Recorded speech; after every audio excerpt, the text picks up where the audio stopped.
नमस्कार श्रोताओं, मैं अभय शंकर गौड़ रेडियो जागो 90.4 एफएम में आज स्वागत कर रहा हूं हरदोई के सवाजपुर क्षेत्र के विधायक माधवेंद्र प्रताप सिंह रानू।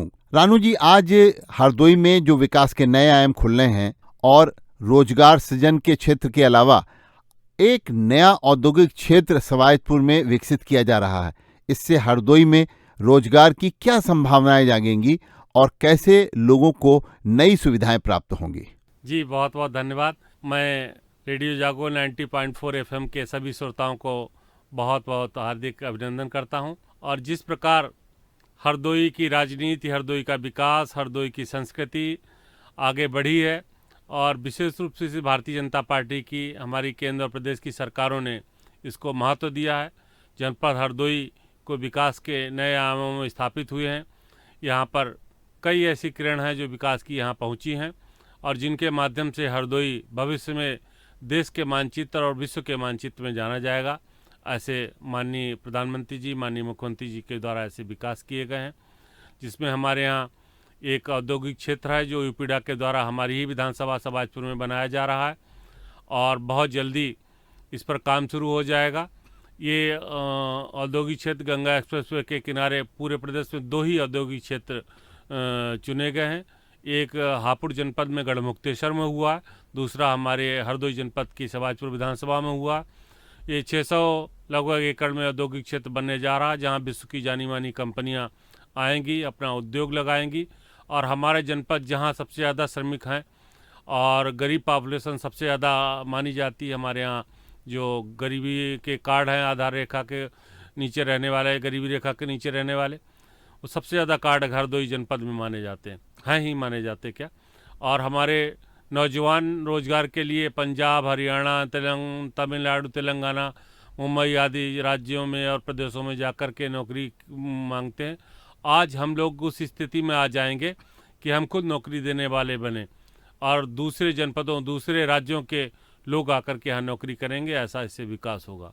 इसी के साथ माननीय प्रधानमंत्री जी ने एक संडीला में वस्त्र उद्योग का एक अपैरल पार्क स्थापित किया है, जो एशिया का 3रे नंबर का सबसे बड़ा पार्क है। और इसको बन जाने से हरदोई जनपद पूरे विश्व के मानचित्र पर आ जाएगा।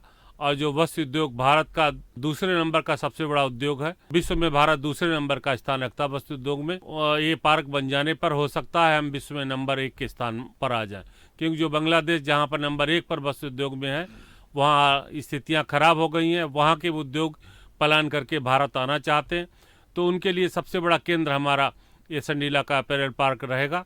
और जो लखनऊ के बहुत नज़दीक है और जहाँ से सारे आवागमन के साधन भी मुहैया होंगे, रेल और साबाम नेटवर्क है, का नेटवर्क हवाई जहाज का, तो इससे हमें बहुत बड़ा लाभ मिलेगा। हमारा जो गंगा एक्सप्रेस बन रहा है, इसके बन जाने से हरदोई का बहुत बड़ा लाभ होने वाला। हम लोग 3-4 घंटे में दिल्ली, मेरठ, हरिद्वार पहुंच सकते हैं, ऐसे बनारस, प्रयागराज पहुंच सकते हैं। और जो हमारे यहाँ कुटीर उद्योग हैं, वो लोग, उनको अच्छा मार्केट मिल जाएगा। जो हमारे यहाँ उद्योग लोग करते हैं, उनको बाहर से माल लाने में दिक्कतें ख़त्म हो जाएंगी। सुबह जाएंगे, शाम को माल लेकर के वापस आ जाएंगे। तो ये एक बहुत बड़ा इससे लाभ होने वाला है। माधवेंद्र प्रताप सिंह रानू जी, हरदोई में एक लिंक एक्सप्रेसवे के लिए आपने कौन से प्रयास किए, और ये जो लिंक एक्सप्रेसवे रूपापुर में जुड़ने जा रहा है, जो गंगा एक्सप्रेसवे निकल रहा है उससे, और ये लिंक एक्सप्रेसवे वहां से उसके बाद में आगरा लखनऊ एक्सप्रेसवे में जुड़ेगा और फिर आगे चल कर के ये बुंदेलखंड तक इसको जोड़ेगा, तो ये कैसा लिंक एक्सप्रेसवे है? किस तरीके से नए विकास की बात इस लिंक एक्सप्रेसवे के जुड़ने से होगी? हमारे यहाँ रूपापुर में सीधे जो आगरा लखनऊ एक्सप्रेसवे है और बुंदेलखंड एक्सप्रेसवे है, उसी के पास इसका लिंक एक्सप्रेसवे जोड़ा जा रहा, जो फर्रुखाबाद को भी जोड़ेगा। और इटावा बुंदेलखंड एक्सप्रेसवे है, साथ ही साथ आगरा लखनऊ और पूर्वांचल एक्सप्रेसवे। इस प्रकार पूरे प्रदेश के सभी जो बड़े एक्सप्रेसवे हैं, उनका नेटवर्क हमारे हरदोई से जुड़ जाएगा और यहीं से हम चढ़ करके कहीं भी जा सकते हैं। तो ये एक, जब आप मानते हैं कि किसी भी देश और प्रदेश के विकास में आवागमन का सबसे बड़ा इंफ्रास्ट्रक्चर का महत्व होता है, तो ये आवागमन के साधन जब मिलेंगे तो हरदोई में बहुत ही विकास होगा। माधवेंद्र प्रताप सिंह रानू जी, हरदोई में शिक्षा है, स्वास्थ्य है, इन सब और कई चीज़ों में विकास के लिए और कौन कौन से नए काम जुड़ रहे हैं जिससे कि एक नई प्रगति की कहानी शुरू होगी। और भी हरदोई के लिए बहुत सारी सरकार की योजनाएं हैं। अभी आपने देखा होगा गरीबी रेखा के जो नीचे आवासों की प्रधानमंत्री आवास की स्कीम चल रही है, उसमें प्रदेश में सबसे ज़्यादा आवास हरदोई जनपद को मिले हैं। शिक्षा के मामले में भी बहुत सारी उपलब्धियां हरदोई को मिली हैं। हरदोई मेडिकल कॉलेज को भी आधुनिक जोड़ा जा रहा है और यहाँ आधुनिक शिक्षा जो चिकित्सा शिक्षा है वो मिलेगी और यहाँ पर इलाज की जो व्यवस्थाएं हैं वो सरल होंगी। इसके साथ ही हरदोई में एक आयुष हॉस्पिटल खोला गया है 50 बेड का, जो हरदोई मुख्यालय के करीब ही खोला जा रहा है। इसको खुल जाने से यहाँ पर एक ही छत के नीचे आयुष की सभी पैथियाँ, उसमें आपकी योग होगा, प्राणायाम होगा, होम्योपैथी होगी, आयुर्वेदिक चिकित्सा होगी और पंचकर्म होंगे। सारी चिकित्सा पद्धतियाँ आयुष की एक छत के नीचे यहाँ लोगों को मिलेंगी और इससे भी हरदोई का लाभ मिलेगा। रानू जी, आपके क्षेत्र में रूपापुर डीसीएम श्रीराम की चीनी मिल है, इसमें और प्रगति की क्या संभावनाएं जाग रही हैं और किस तरीके से इससे क्षेत्र के लोगों को लाभ मिलेगा? हरदोई में जैसे शुगर केन का उत्पादन बहुत अच्छा हो रहा है, गन्ने का उत्पादन, और इससे पूरे जनपद के लोग किसानों की आय बढ़ी है। और आप देखें कि हमारी विधानसभा में जो चीनी मिल लगी है वो भी अपना विस्तारीकरण करने जा रहे हैं। वहाँ पर वो लाइट के प्रोसेसिंग यूनिट लगाने जा रहे हैं और डिस्टिलरी लगाने जा रहे हैं। इसके साथ काफ़ी उसमें विस्तार करने जा रहे हैं।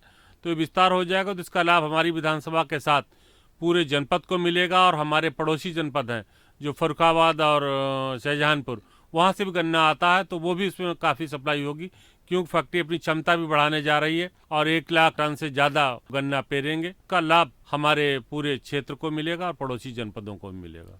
विधायक जी, कहा जाता था आपके क्षेत्र के लिए, कटियारी वहीं आपके क्षेत्र में है, कि जब हरदोई में कोई आदमी कंधे पे लाठी और लाठी में जूते अपने टांगे हुए मिले तो समझ लियो कटियारी का।